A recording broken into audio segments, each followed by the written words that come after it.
I saw on my Facebook yesterday, it was a political ad sponsored by the National Association of Realtors. Kind of rubbed me the wrong way that ads are being ran on our behalf with our dues. I do agree with that. When I might not support that person at all. This is not a new thing. Part of our dues, even like the line item on your bill when you pay dues, if you pay attention, there's a $25 or $50 line item for political action committee donations. And it's the Realtor, RPAC, the Realtor Political Action Committee. I've been lobbied by a number of very influential people within the industry to get more involved and make more of a donation, encourage more support to Realtor Political Action Committees. And I'm not for that. I don't want to be politically connected.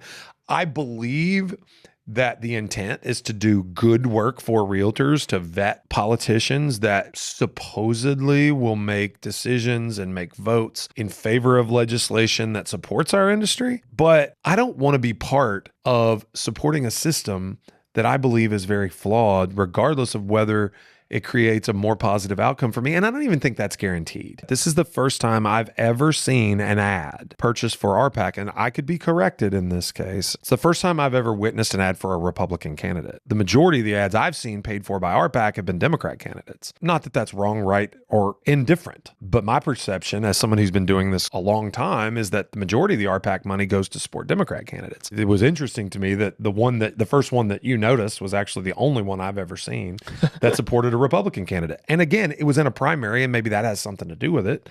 Don't really know. But I'm like you. I don't think our dues money should go to supporting any political candidates. The politicians find enough money to run these multi-million-dollar campaigns. I think they're going to be just fine without our $25 to $50 that's included in our dues.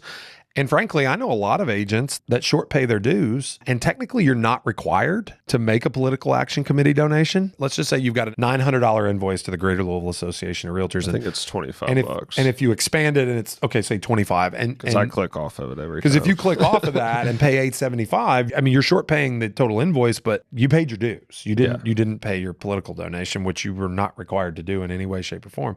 I think the fact that they just kind of hide it from you and just kind of put it on there and think that they're going to benefit from the fact that people are too busy to pay attention or question, I think is really unfortunate.